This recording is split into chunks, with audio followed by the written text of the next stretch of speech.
All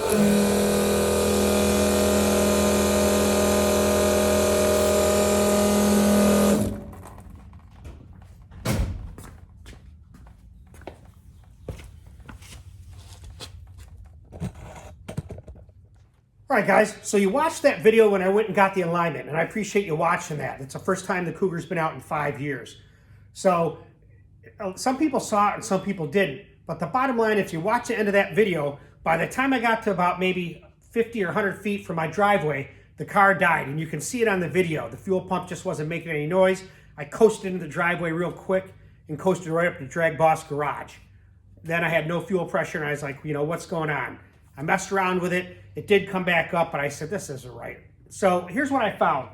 I found that the impeller itself had dug into the plate. It was digging into this. So the fuel cell was full of little fine particles.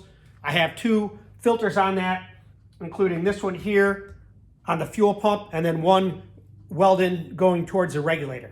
So I said, okay, I don't know what caused it. You know, was it pump cavitation?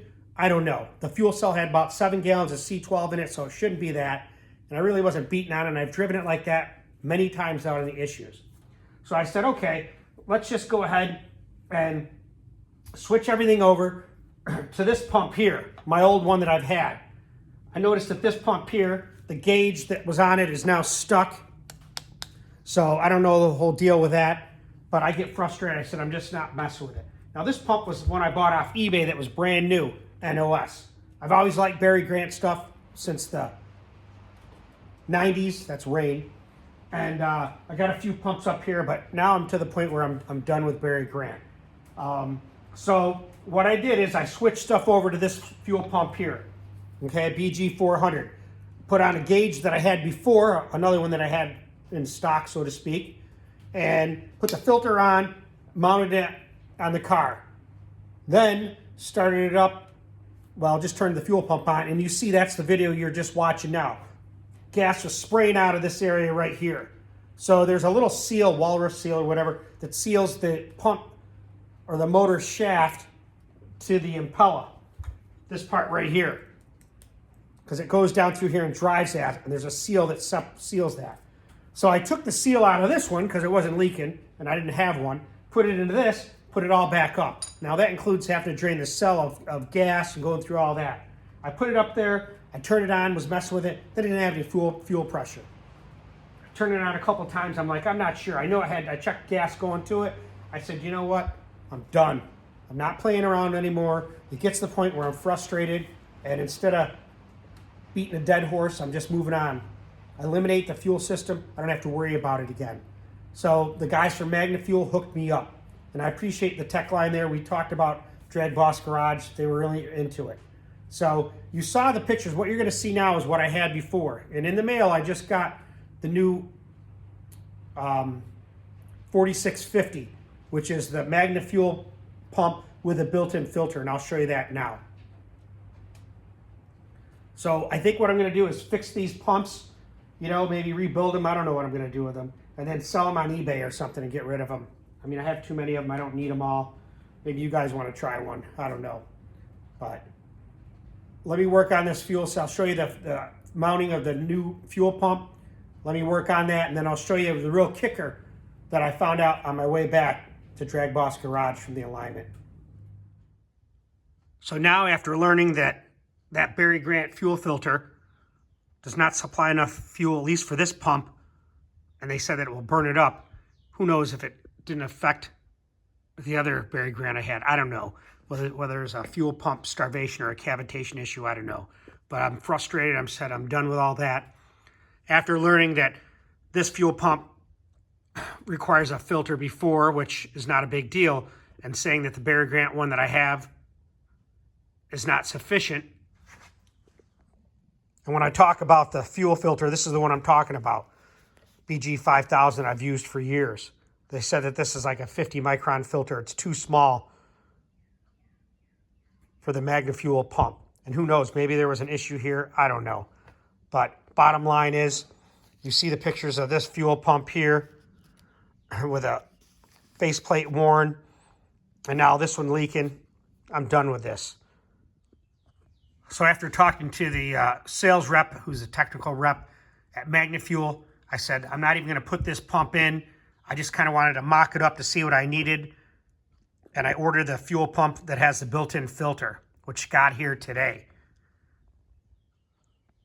I tried to mock up a fuel line that would work. This is my old fuel line here, but it's just not long enough to make the bends. It's going to kink. So I ended up ordering the new Magnafuel Quickstar 300, which is sufficient for what I need with a built-in filter. I also ordered some more -12 PTFE hose. Usually get the stuff from Oren Brothers, but I just want to get this thing done today. I had to get some new ferrules, the olives for the inserts, although I did reuse them. I'd rather not take any chances. So, yeah, it's becoming a debacle. So here's a quick comparison of the two Quickstar 300s. One obviously with a filter, one without. Now the filter's 150 micron, and that's what the tech said. He says, if you have too small of a micron going into the pump, it'll starve the pump. So he said he'd rather see me run this filter or this pump without a fuel filter. But I'm not doing that. I've seen too many issues with that, so no way. I'd rather just have the right setup. It's a lot big in size-wise, so that's going to be a whole different deal with trying to mount it. But I've already kind of mocked it up with this one. It'll work fine. But I did have to change the inlet fuel hose length. So yeah, never stops when you're building hot rods and drag racing. All right, guys. So now we're underneath the Cougar. So here's where the original Barry Grant mounted. Right up here, I have a bracket bolted up here and these two type clamps, which I was going to switch and use this bracket here that they give you. But you know what? It's pretty damn sturdy, so I'm going to keep it that way. That should be plenty. I thought it'd be a little too heavy. But here's the deal.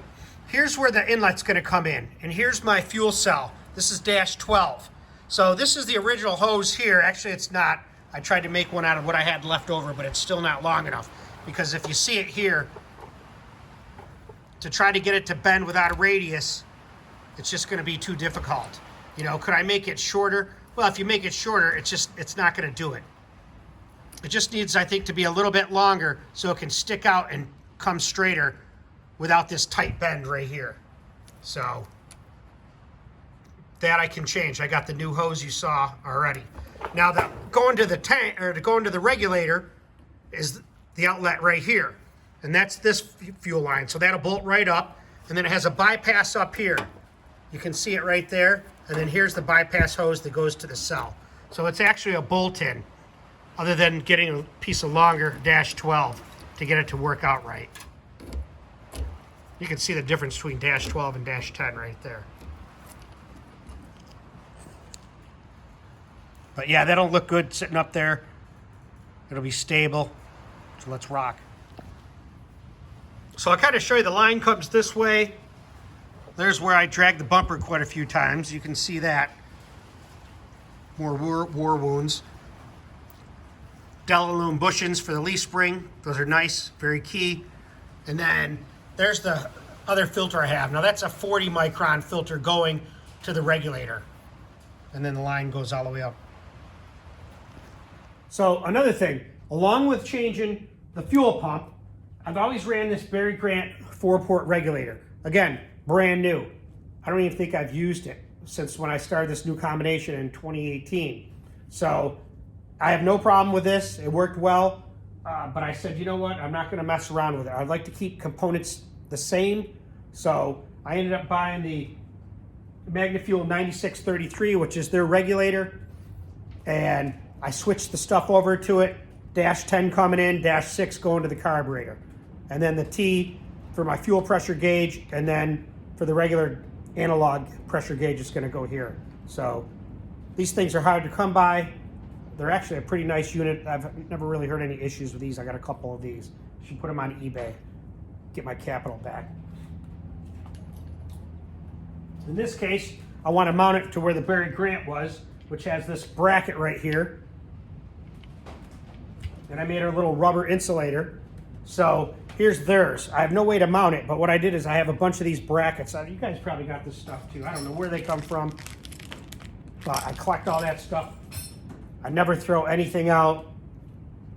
So in this case, what I'm gonna do is I'm just gonna mount this like this, because this will go right in the old original mounting holes, and then you can see here, I'll mark this, drill a hole, bolt it to that, and then use the rubber insulator here and mount it to the side of the fender where it was before. That way I don't have to change any of the fuel lines. Everything bolts right back in. All right, guys, so listen, I'm working on the fuel system now with a Magnafuel pump installation. It's already in there. I mean, the thing fits mint. I'm excited. I got a break there. But here's the deal. So my hose that I had, which I've already taken the hose ends off, was too short. I mean, if I showed you, you wouldn't believe it. Probably about 1/4 of an inch. Other than that, it would be kinked. So I bought some new hose from, I showed you this before, Freakout from Summit, just because they get stuff to me overnight. And I also bought some new ferrules, these olives that you use to assemble this with. Here's an old one. You can see it's kind of scratched up. They say you should replace them when you're changing the hose ends, so I said, okay, I'll buy some new ones. They're only like $8 or something. So I went to put it on here, and I'm like, wait, there's no way this is working. Now here's the end with this olive here. Slides right on like it's supposed to. Now here's the one that I got, which was vibrant. Sounds Chinese to me. But look, it doesn't even fit in there. I don't care how much you push it in, there's no way that hose end is gonna go in there. Now, whether they're made for their fittings specifically, they should all be the same if it's all -12. So you can see here, look at the difference in just the hole size. You can see that this side's a little bit bigger than this. I don't know. At this point, they're going back to Summit, but I'm gonna use the old hose end, or olive here. I put the -12 in here, I stripped it back, and these just fit right on, and you push them in nice and even until they hit the top where they seat at that ring.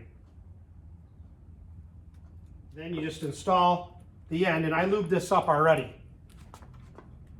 Hopefully I can get that in there.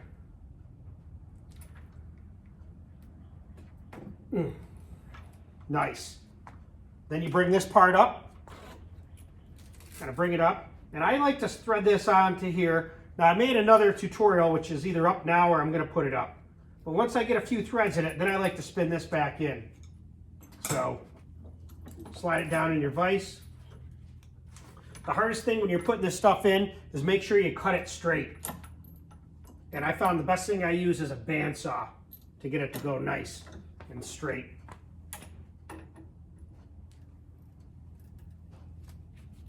Now I hope it doesn't leak, but that's the chance I'll take. I usually get stuff from Joel and Johnny. I've mentioned this before at Orm Brothers.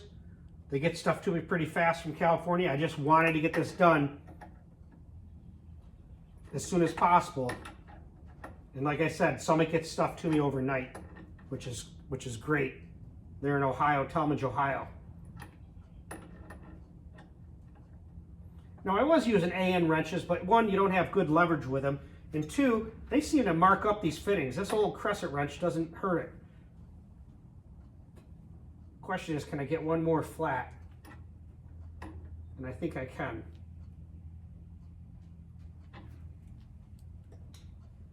Yep, I'm not messing around with that. And there you go. So we'll cut this one to fit. You don't need to see that. You've seen one, you've seen it all. I got to get this Cougar done, because you'll see why at the end of the video when you see the other issues. All right, guys, we're finally done. I got the new Magnafuel 4650 installed, which is the pump with a built-in filter. It's a 150 micron filter. You can see that now. I was able to use my stock mounts up here. I think it's going to be fine. Got the power wires going up to where they used to be. I have the new -12 feed line that's coming here. It fits perfect. And then the -10 going to the car. So yeah, we're getting there. So fit pretty easy. Pretty excited about that. Now let's see what else has got to be done in the real issue. So the previous Barry Grant 4-port used to bolt here, and then I had a fitting that went right here, the -10 to feed. Now what I've done is I'm switching to the Magnafuel 9633. That's going to bolt into the same spot like this, and I'll show you how I'm going to do that. Luckily, I don't have to change any of these lines. You know, they have a bracket where you can put the regulator right up by the carburetor, but I don't really like that. I don't know if that makes that much of a difference. I like it the way I've had it, and that's what I'm going to do. So this is what it'll look like here. This will eventually go right back to here. I'll be able to put my fuel line for the gauge on the hood, and then I'm just going to change that fitting to a straight -10. It'll bolt right in. I'll be right back in business. Now, Scott Fritz and George Dietrich, I believe you pronounce your last name, mentioned that I misspoke when I talked about changing the caster, that I needed a longer rod. Really, I need a shorter rod. But then Scott noticed that that was hitting right there. The tire end was hitting that bar, that strut rod. So I'm like, oh, great. And I talked to Mike Weeks about this. And what he's going to do is take care of it, because I thought I had to change that bar and make it shorter. But in reality, here's what we've got going on. In reality, after we adjusted the caster at 1.8 to 2, which I'd really like to have 4 or 5, here's the issue. You can already see it. Look where that tire is. I can't even push the tire back because it hits the fender. I must have been driving, and when I was turning, it was hitting that thing and rubbing and pushing this back to the point where it loosened up the parking light. Not a big deal for that. But here's what it did. Let me just show you. Now, these are Mickey Thompson ETs. These are 27.5 by 4.5 by 15. I forgot what stock Cougar or Mustang wheels are. I think they're like 26 or something. But either way, here's what it did. See this piece of rubber? Yeah, you can see where that goes right in here. So it was taken. Let me turn the wheel a little bit so I can spin it. So you can see the tires trashed. Big chunks taken out of here. Rubbing. There's another big section taken out of here. Rubbing. And look at that big chunk. So this tire's junk. Actually, they're not in the best of shape. You can see they're pretty much already worn right down. So I was going to need new tires anyways. I thought I might be able to get the season out of it, but now I can't. So the plan is, I had talked to my chassis guy, but initially I talked to Mike Weeks. So Mike Weeks is going to help me out. I'm bringing the car there next Friday. And what we're going to do is we're going to try to, here's a good picture of the Mark Menzer shocks. But we're going to take the control arm. You can't see it this way, but the front part of the control arm, we're going to loosen it up and put a shim in there. You might only need a 1/4 inch, if that, because shimming up there in the front or the control arm itself makes a huge difference in the caster, i.e. little adjustments at that area of the control arm make a big difference on the wheel compared to a small difference here with this rod. So what I'm going to do is back the rods back down to get the wheel centered in the wheel well. Once I get the wheel centered in the wheel well, I'll be able to drive the car easier without wrecking the tire any worse. Then I'll take it to Mike Weeks. We're going to try putting a shim in that front control arm. Once we put the shim in there, hopefully it'll be enough that I can adjust for more caster without hitting the tire into the wheel. So yeah, it's a never-ending battle, it seems. And my buddy Bill Fioretti, you know, he says, listen, don't get discouraged over things. You haven't driven the car in 5 years. There's a lot of changes, so you got to expect some teething issues. You know, the fuel pump, didn't expect any of that, but it's time to move on to something where I don't have to worry about fuel pump issues again. And then hopefully this will be just some adjustments and some shims. We'll be back in the game. But not as easy as I thought of getting the alignment and taking it to the track. It's not safe that way. So stay tuned and we're going to get it done. Always seeing something you never seen and learning something you never knew at DragBoss Garage.